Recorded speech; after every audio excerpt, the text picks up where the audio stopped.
우리가 청년을 상징하는 단어가 뭘까요? 아마 여러분이 생각나는 단어들이 있습니다.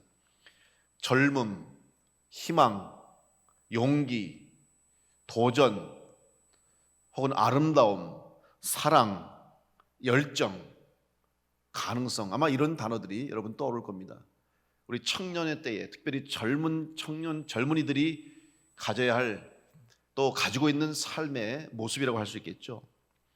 그런데 지금 이 시대를 살아가는 젊은이들에게 과연 이러한 상황이 주어졌을까? 희망보다는 절망이 더 많다고 지금 이야기합니다. 그래서 용기조차 내지 못하고 스스로 포기하는 젊은이들이 많아지고 있습니다. 사랑은 마치 사치품처럼 생각됩니다. 열정도 사라져버리고 도전할 힘도 없고 앞으로 미래가 보이지 않고 가능성을 과연 펼칠 수 있을까라고 하는 이런 암담한 현실 속에 오늘 우리의 젊은이들이 살아가고 있습니다. 그래서 많이 염려하고 걱정하고 있습니다. 그런데 정말 오늘의 이 젊은이들의 상황, 처한 현실이 지금 이 시대만 그럴까? 지금 오늘 당장 이 시대를 살아가는 우리의 젊은이들, 우리의 자녀들만 그럴까? 가만히 생각해 보면 이 젊음의 때라고 하는 그 시대는 사실은 마치 폭풍 전야와도 같이 혹은 그들의 삶에 정해진 것이 없지 않습니까? 아직도 불확실하고 아직 그들의 삶에는 안정되지 못하고 또 이제 막 인생의 출발점에 서 있다고 해도 틀린 말이 아니기 때문에 어떻게 보면 불안한 것이 맞는 것이고 또 힘들고 걱정하고 염려하는 것이 맞는지도 몰라요. 사실 우리 기성세대라고 하는 우리들, 여러분, 특별히 우리 노년의 시대를 살아가고 있는 우리 어르신들은, 우리 부모님 세대들은 더 힘들고 어려운 청년의 때를 보내지 않았습니까?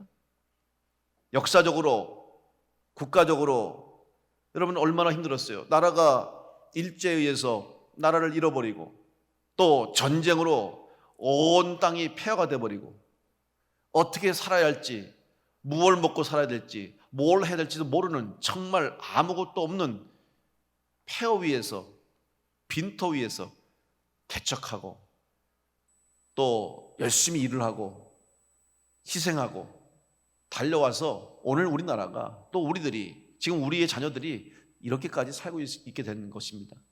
그런 걸 생각하면 사실 젊음의 때는 다 힘들지 않을까. 우리 젊은이들, 우리 청년들, 여러분만 아픈 것이 아니고 여러분만 힘든 것이 아니라는 것을 기억하면서 다시 한번 힘과 용기를 내시기를 간절히 바랍니다.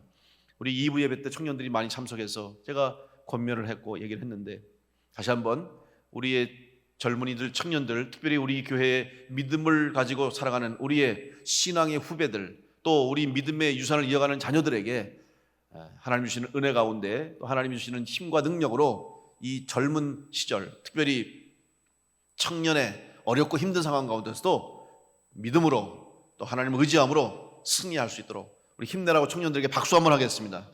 감사합니다.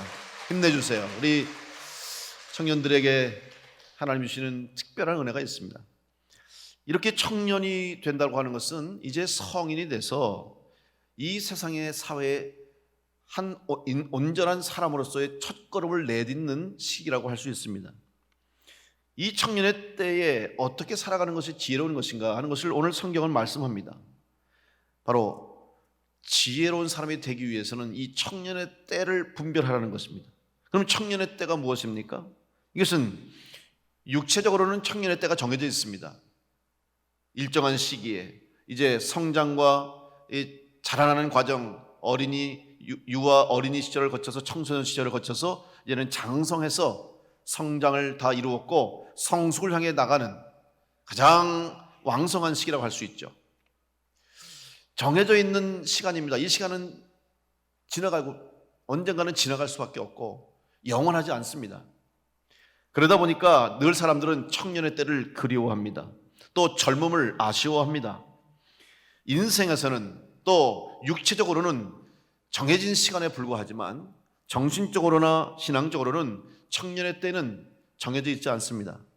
숫자로 정해진 시간과 부분이 아닙니다. 또 정해진 시간을 의미하지도 않습니다. 어떤 사람은 영원히 영적으로 청년의 때를 경험하지 못한 채 항상 영적으로 누리려고 영적으로 힘없이 살아가는 사람도 있어요. 비록 나이가 젊어도, 비록 육체적으로는 청년이라 할지라도 영적으로 정신적으로는 아무 힘도 없이 살아가는 젊은이도 있다는 것이죠. 그러나 비록 몸은 약해졌고 몸은 나이가 들었고 또 인간적으로는 노쇠했다 할지라도 정신적으로나 영적으로 신앙적으로는 항상 영적 젊음을 유지하며 하나님이 주시는 은혜 가운데 영적 청춘의 시대를 끝까지 보내는 성도도 있다는 사실이죠. 왜 이런 차이가 있습니까? 바로 오늘 우리들은 우리 육체의 흐름, 육체의 시간은 막을 수 없지만 우리의 믿음과 우리의 신앙은 항상 변함없이 영적인 젊음을 유지할 수 있는 은혜를 누릴 수 있기 때문입니다. 그러면 이렇게 평생 영적인 청년의 때를 살아가는 사람이 되기 위해서 오늘 우리는 어떠한 삶을 살아야 할 것인가? 오늘 이 전도서라고 하는 지혜서의 말씀 속에서 우리는 하나님이 주시는, 우리에게 주시는 지혜의 말씀을 깨닫게 됩니다. 영적 청년으로 영원히 청춘의 때를 보낼 수 있는 방법을 하나님은 우리에게 오늘 허락하셨습니다. 그러기 위해서 오늘 과연 우리는 어떠한 삶을 살아야 할 것인가 하는 것을 이 말씀 속에서 다시 한번 하나님의 지혜를 발견해야 할 것입니다. 한 사람이 정상적으로 성장하고 성숙해서 인간적인 또 온전한 인격적인 존재로 삶을 살아갈 때 우리가 흔히 하는 말이 있습니다. 철이 들었다라는 말을 하죠. 아이 때는 잘 몰랐습니다. 또 어렸을 때 그리고 뭐 청소년 시절을 보낼 때는 아이들이 철이 없다는 말을 많이 하잖아요. 근데 여러분, 철이 없다는 게 무슨 의미입니까? 결국 때와 시기를 알지 못한다는 거예요. 지금이 내가 뭘 해야 할 때인지 모르는 우리 아이들이 있잖아요. 공부를 하라 하는데 애들이 공부하기 싫어하죠. 당연히 공부하기 싫어하겠죠. 그런데 왜 그러냐면 지금 그때를 놓치면 공부할 기회가 주어지지 않아요, 사실은. 그때를 놓치면 힘들어요. 그러니까 지금 그냥 공부할 때, 또 배워야 할 때, 그리고 성장해야 할 때 그때와 시기를 아는 사람이 되는 것이 지혜로운 사람이죠. 그래서 오늘 전도서의 말씀 보면 지혜로운 성도가 되고 하나님의 사람으로 온전한 믿음의 길을 가는 성도가 되기 위해서는 때를 아는 것이 중요하다라고 말씀합니다. 전도서 3장 11절 말씀에 하나님이 모든 것을 지으시되 때를 따라 아름답게 하셨고 또 사람들에게는 영원을 사모하는 마음을 주셨느니라. 그러나 하나님이 하시는 일의 시종을 사람으로 측량할 수 없게 하셨도다.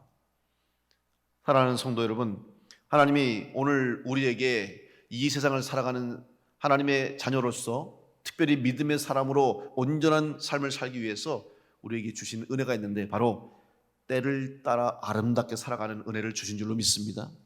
여러분, 때를 따라 살아가는 성도를 될 수 있게 간절히 축복합니다. 근데 그 때를 따라 살기 위해서는 먼저 우리가 해야 할 일이 있는데 바로 영혼을 사모해야 되는 거예요. 이 말은 우리는 영적인 존재라는 것을 늘 깨닫고 살아가라는 말씀입니다. 바로 하나님이 우리들에게 허락하신 그 때를 아는 사람이 될 때 우리는 영적으로 영원한 청춘의 때를 살아가게 될 것입니다. 우리는 세상적으로 이 계절과 시기가 변하는 것을 알 수 있습니다. 그 때를 알죠. 하나님이 자연의 섭리를 통해서 하나님이 창조하신 이 삼라만상에는 다 하나님의 창조의 질서가 있습니다. 그래서 때를 따라서 주시는 계절과 절기의 변화가 있죠. 이제 봄이 돼서 한참 이제는 봄도 어느덧 지나고 갑자기 이게 더워져서 이제 여름이 된 것 같은 이제 봄의 시기를 보내고 있습니다만은, 그럼 봄이 되면 일어나는 변화가 다시 겨울 내내 얼어있고 겨울 내내 활동하지 않았던 모든 이 땅에 살아있는 것들이 다시 움직이기 시작하죠. 생명력이 막 나오기 시작합니다.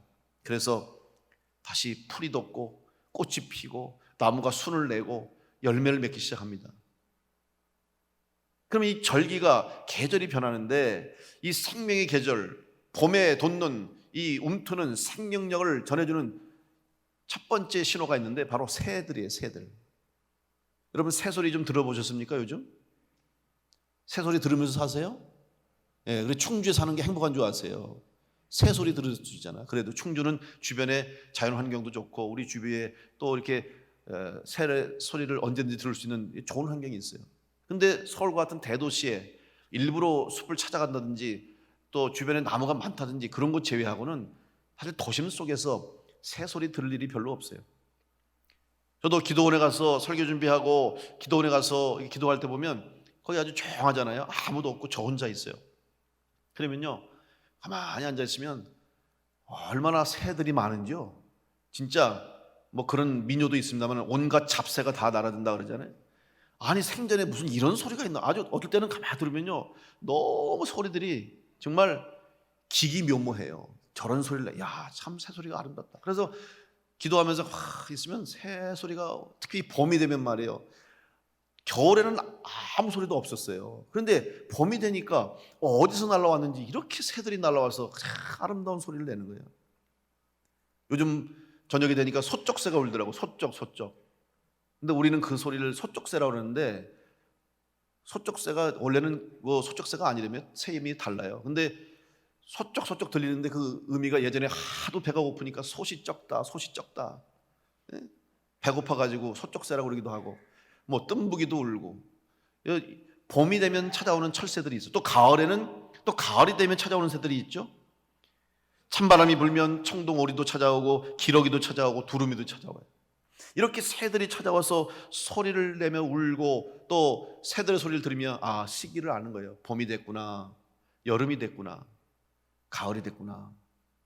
사인을 주시는 거예요, 하나님이.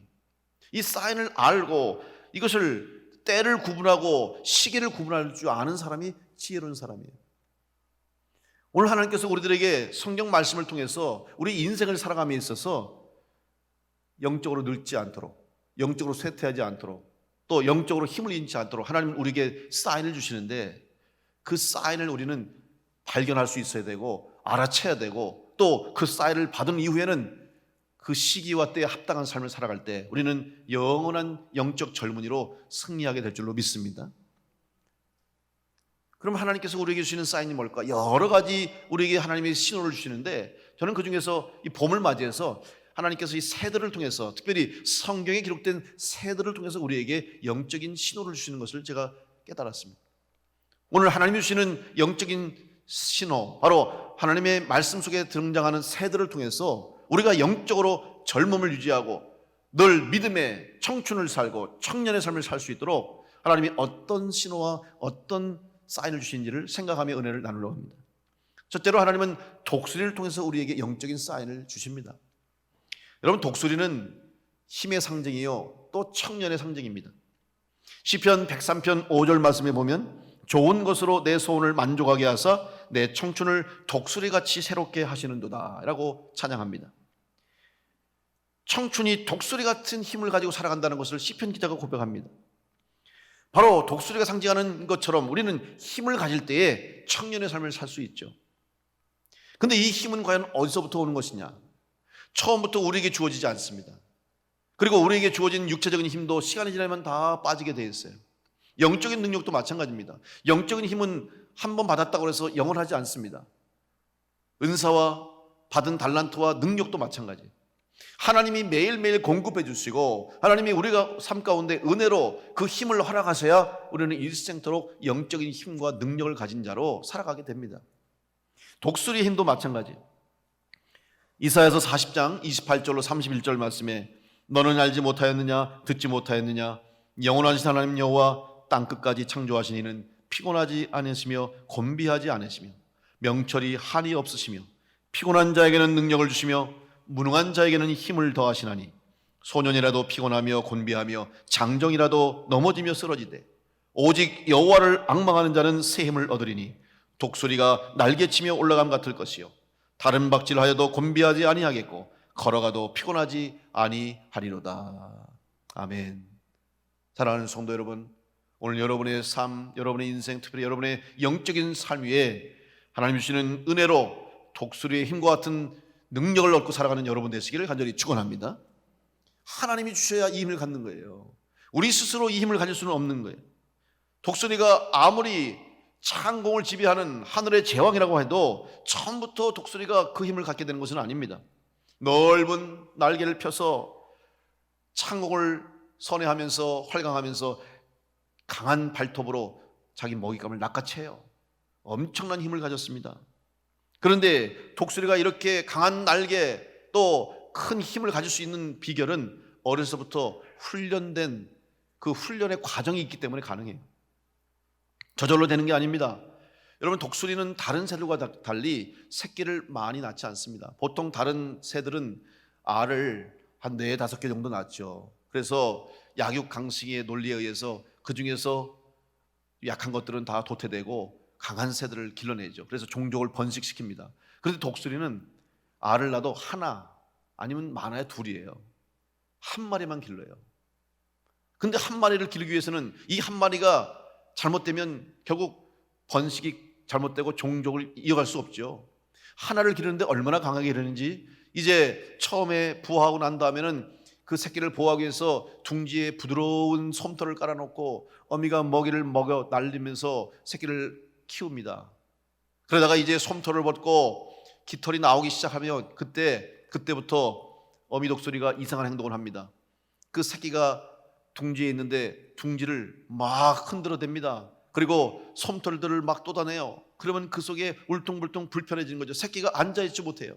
그리고 급기야는 밖으로 밀어내는데, 독수리의 둥지는 대부분 높은 절벽 위에, 또 천적에서부터 보호하기 위해서 아주 높은 계곡 위에나 낭떠러지 같은 기괴한 암벽 위에다가 둥지를 틉니다.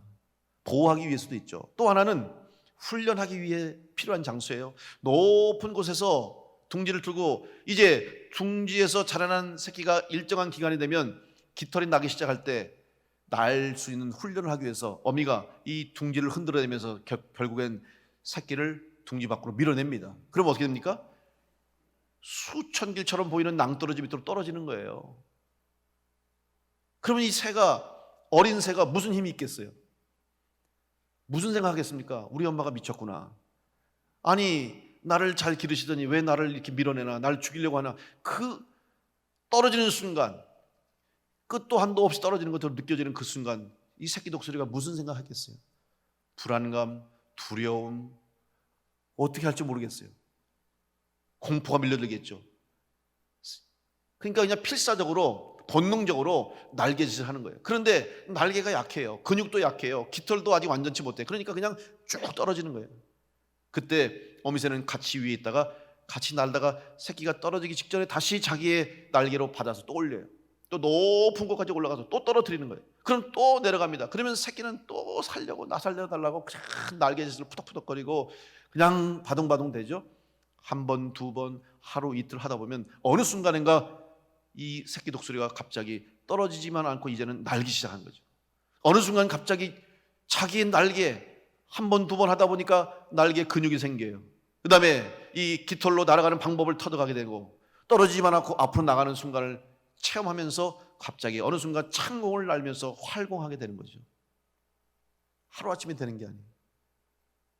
극도로 힘든 훈련과 연단과 시험의 시간들을 통과해야 독수리가 나을 수가 있듯이, 여러분, 하나님은 우리를 사랑하셔서 여러분을 때로는 혹독하게 연단, 훈련, 시험을 통과하게 하셔서 독수리에게 주신 힘과 같은 능력과 능력을 우리에게 허락하신 줄로 믿습니다.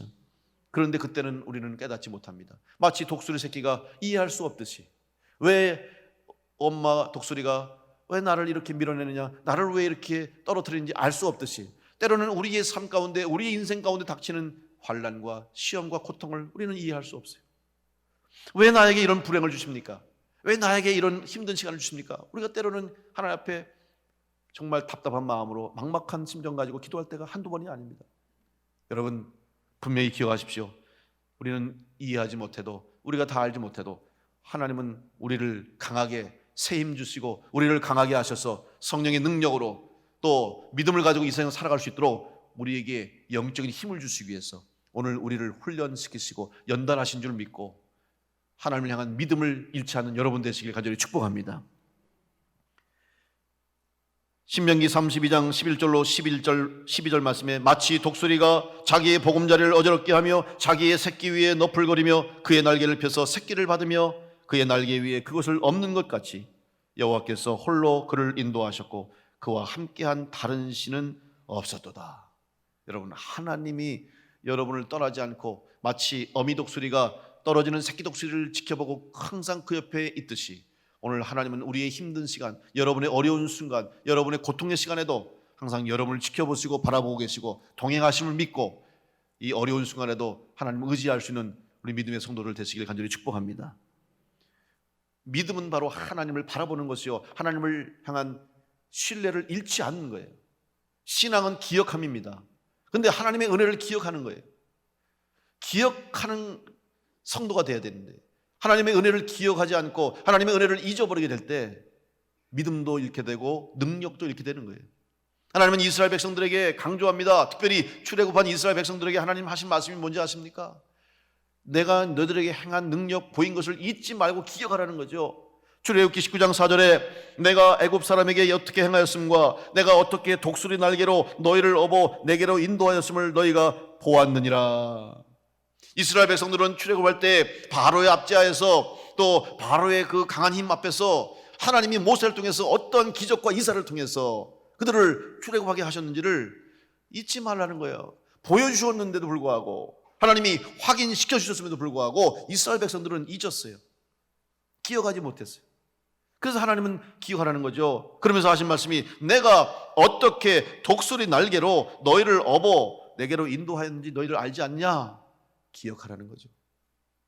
사랑하는 성도 여러분, 하나님이 여러분을 독수리 날개같이 펴셔서 여러분을 업어서 다시 여러분을 위로 높은 곳으로 올리시는 줄을 믿고 하나님께 의지하고 하나님께 맡기는 성도 되시기를 간절히 축원합니다.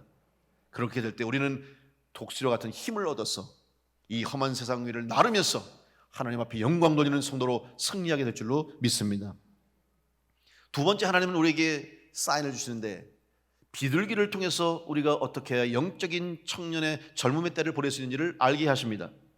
비둘기는 순결과 순수의 상징입니다.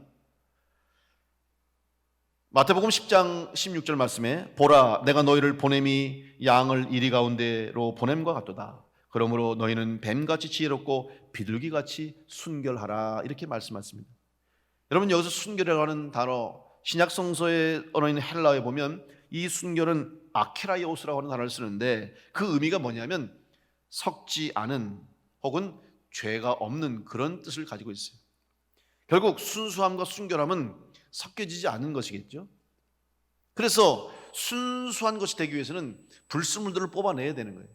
여러분, 금이 순금이 되기 위해서는 어떻게 됩니까? 뜨거운 풀무불에서 다 녹여서 그 금 속에 있었던 모든 불순물들을 다 제거해야 순금이 되는 것처럼 오늘 우리가 하나님 앞에 온전한 믿음의 사람 되기 위해서는 때로는 우리의 부족함과 우리의 약함과 우리의 추함을 다 없애기 하기 위해서 하나님이 때로는 이런 풀무불처럼 우리를 연단하실 때도 있어요. 그래서 온전하고 순전한 하나님의 사람이 되게 하십니다. 비둘기는 바로 이 순수함과 순전함을 의미하는데 오늘 우리가 하나님 앞에 이렇게 순전하고 순수한 하나님의 백성이 될 수 있는 방법이 있는데 그것은 바로 하나님의 은혜로 가능한 것입니다. 우리의 힘과 우리의 지혜와 우리의 능력이 아니에요. 그래서 하나님께 제사를 드릴 때 항상 흠없고 온전하고 순결한 것 중에서 순전한 것 중에서 제물을 드리게 되어 있습니다. 보통 소나 양으로 제물을 드리는데 비둘기를 드리는 경우가 있어요. 누가복음 2장 24절에 예수님의 육신의 부모님이 예수님이 태어나신 이후에 율법에 따라서 제사를 드릴 때가 있어요. 그때 이 비둘기로 제사를 드린 것을 기억합니다. 또 주의 율법에 말씀하신 대로 산 비둘기 한 쌍이나 혹은 어린 집 비둘기 둘로 제사하려 함이더라 그랬죠.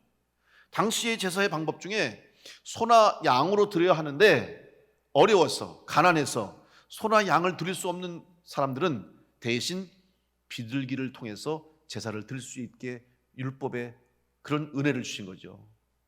소나 양이 없으면 제사를 못 드린다면 많은 사람들, 돈 없는 사람들, 가난한 사람들은 제사를 못 드리는 거예요. 그런데 유일하게 새 중에서 비둘기를 통해서 그 소나 양을 대신해서 제사를 드릴 수 있는 길을 열어주셨어요. 레위기 1장 14절에 보면 만일 여호와께 드리는 예물이 새의 번제이면 산 비둘기나 집 비둘기 새끼로 예물을 드릴 것이다 그랬어요. 결국 비둘기를 통해서 하나님 앞에 나올 수 있는 은혜를 얻게 됐고 비둘기를 드림으로 죄사함을 얻고 하나님 앞에 온전한 예배자가 될 수 있는 기회를 허락해 주신 것입니다. 따라서 비둘기는 또한 헌신의 의미를 갖고 있습니다. 오늘 우리들이 하나님의 백성으로 하나님의 사람으로 이 땅 가운데서 영원한 청춘의 시대를 누리며 영원한 젊음을 가지고 믿음으로 승리하기 위해서는 오늘 하나님 앞에 들어지는 비둘기와 같은 온전한 제사와 제물이 될 줄로 믿습니다. 온전한 헌신이 있어야 되는 거예요. 온전히 드리기 위해서는 하나님 앞에 전적인 헌신이 필요한 거예요. 여러분, 우리가 헌신한다고 하는데 우리는 너무 헌신에 대해서 쉽게 얘기할 때가 많아요. 여러분, 헌신이라는 것은 생명을 드리는 게 헌신입니다. 말 그대로 몸을 드리는 건데, 몸이라는 건 생명인데, 여러분, 우리가 헌신 예배 하면 사실 우리가 너무 헌신을 쉽게 해요. 그래서 어느 목사님은 성도들에게 헌신 예배를 드릴 때 너무 쉽게 헌신 예배 드리면 나와서 특송 한번 하면 헌신한다고 생각하는 거예요. 그냥 특송 한번 하고 들어가면 헌신한다. 그렇게 하면 안 되겠다. 그래서 성도들에게 별미를 드리라는 거죠. 그런데 이 별미를 드린다는 게 뭐냐면 내 것을 희생하지 않으면 안 돼요. 그래서 뭐라도 좀 하라는 거예요. 그래서 심지어는 헌신하는 그 성도들에게 교회를 위해서 하다못해 청소라도 하고 교회 와서 봉사하고 그리고 감사 예배를 꼭 드려라 그러는 거예요. 제가 오늘 2부 때도 말씀드렸습니다만 이제 다음 주일 저녁에 우리 헌신 예배를 드립니다. 우리 여성교회 총 여성교회 헌신 예배를 드리는데 제가 여러분께 부탁하고 싶어요. 앞으로는 우리 교회에서도 헌신 예배 할 때마다 그 헌신 예배 드리는 모든 그 해당하는 헌신 예배 드리는 주관하는 성도들은 다 하나님 앞에 감사 예물을 준비해서 드렸으면 좋겠어요. 왜냐하면 헌신한다고 하면서 우리가 말로만 헌신이지 하나님께 뭘 표현할 수 있는 방법이 없어요. 표현하는 게 뭐예요? 여러분이 예배를 드리면서 오늘 주님 앞에 나와서 예물을 봉헌하는데 그 봉헌하는 의미가 뭐냐면 하나님이 주신 은혜와 사랑을 생각하면서 나의 소중한 것 중에서 일부를 드림으로 나의 마음을 표현하는 거 아니겠어요? 여러분, 헌신을 한다고 하는 것은 그냥 되는 게 아니에요. 희생이 따라와야 되는 거죠. 우리가 하나님의 은혜를 받는 자가 되고 하나님의 은혜의 축복 속에 살아가는 자가 되기 위해서는 하나님의 은혜를 기억해야 되고 기억하는 동시에 감사해야 되고 여러분 감사가 우리 희생으로 이어지는 거죠. 그게 바로 자연스러운 성도의 모습이죠. 다시 한번 여러분 하나님 앞에 온전히 드려지는 성도의 삶을 살 수 있도록 하나님 앞에 기쁨으로 헌신하는 여러분 되시기를 간절히 축원합니다. 그럼 이렇게 헌신하는 성도가 되기 위해서 오늘 우리에게 무엇 필요합니까? 바로 하나님을 향한 삶의 방향이 흔들리면 안 돼요. 헌신한다고 하면서 하나님 뜻대로 살지 못한다면 그 사람은 헌신이 아닙니다. 또 하나님의 사람답게 살아간다고 하면서 하나님의 뜻과 맞지 않는 삶을 산다면 그 사람 역시 온전한 믿음의 사람이 아니겠죠. 비둘기에는 능력이 있습니다. 그 능력은 뭐냐면 귀소 본능이 다른 새들보다 강해요. 언제든지 자기의 자리를 찾아올 수 있는 능력이 비둘기에 있어요. 그래서 이 능력을 개발해서 전소구를 사용했던 기억이 있습니다. 전소구는 뭐냐면 전령이 돼서 그 중요한 서신 또 중요한 내용을 이 비둘기에게 묶어가지고 보내는 거예요. 이것은 고대 약 이집트 시대 약 3000년 전부터 소식을 전달하는 데 사용했고 그리스에서는 올림픽 경기의 승전보를 알리는 데도 사용했습니다. 또 로마인들은 전략과 정보를 사용하면서 전쟁에 이용했고 실제로 근대에도 제1차 세계대전과 2차 세계대전 우리 한국 전쟁에서도 미군 통신부대가 비둘기를 이용해서 전소구를 이용해서 서로 중요한 정보를 전달했던 것이 기록이 있습니다. 이제는 뭐 더 이상 전소구를 사용하지 않죠. 여러 가지 기술 개발이 됐기 때문에.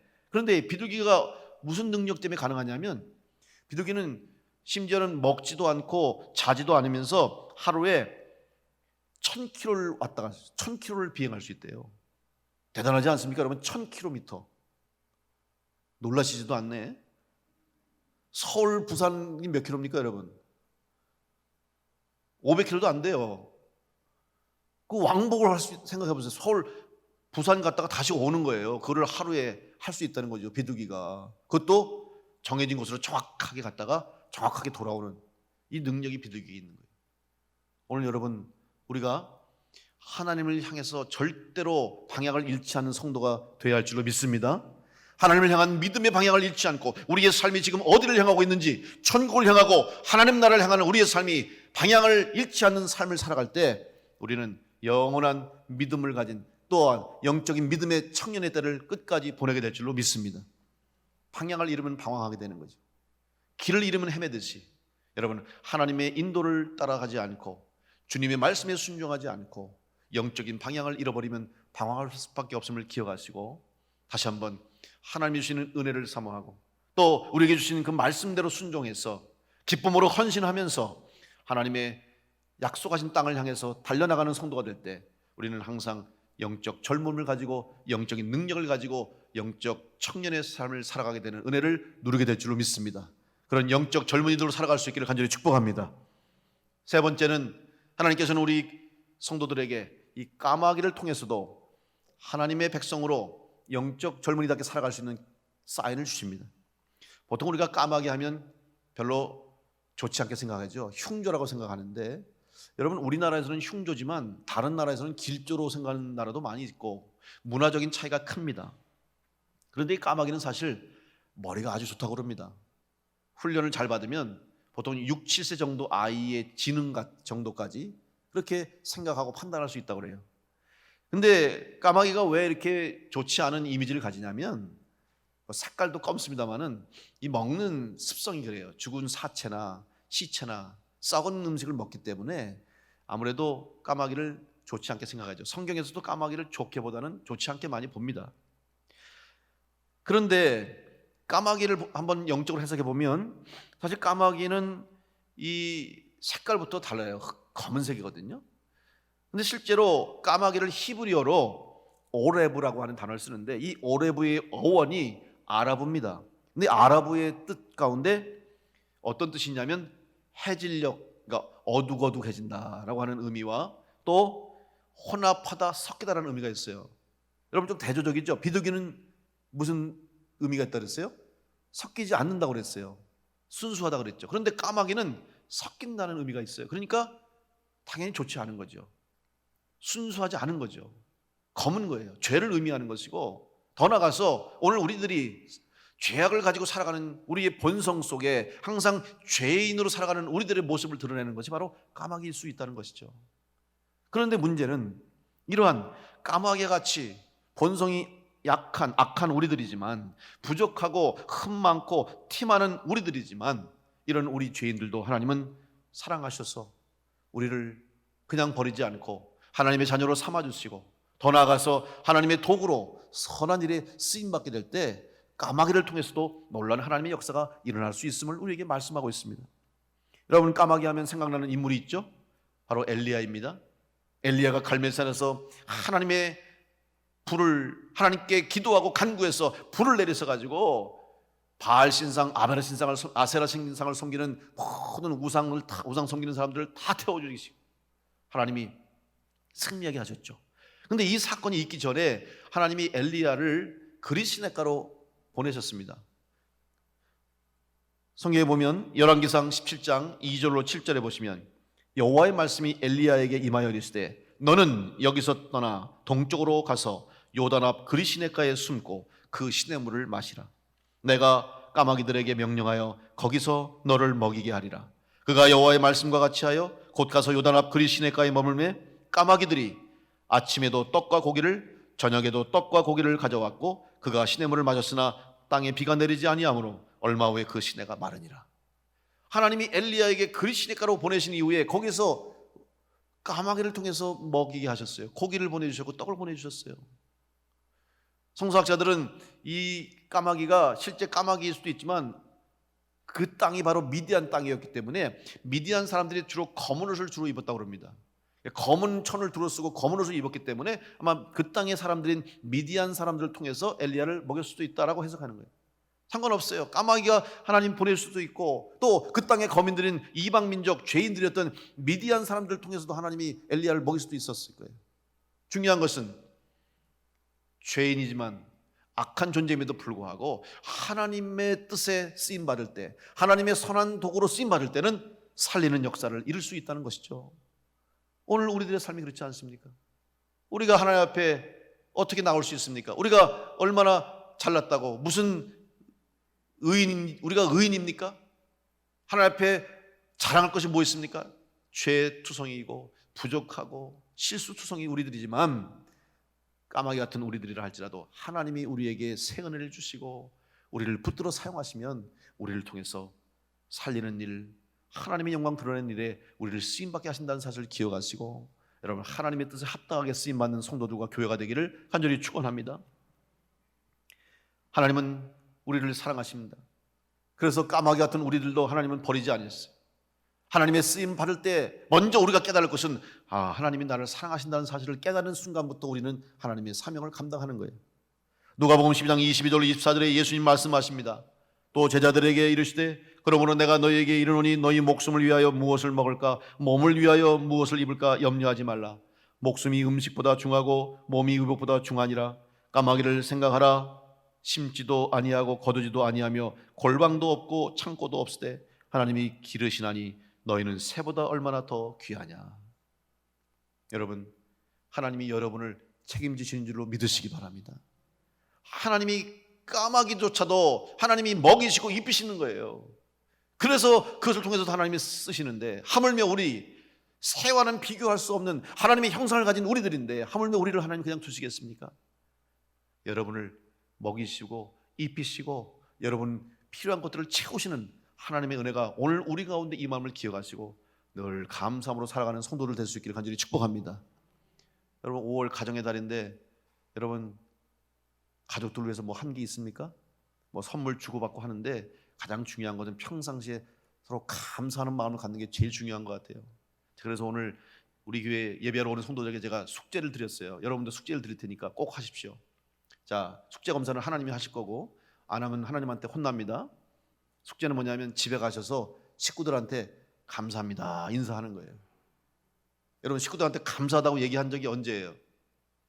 매일 엄마가 부인이 밥 차려줘도 감사하다고 그랬어요? 당연하게 먹죠. 당연하게 먹기는 반찬 투정하지 않습니까?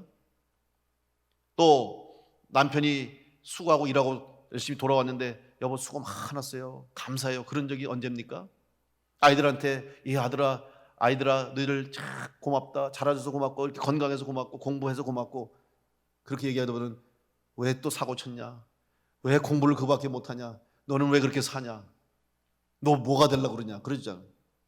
감사하다는 말보다 여러분 오늘만 하지 마시고 오늘부터 먼저 우리 가장 가까이 함께 살아가는 가족들에게 감사하는 성도들 되시길 간절히 축복합니다.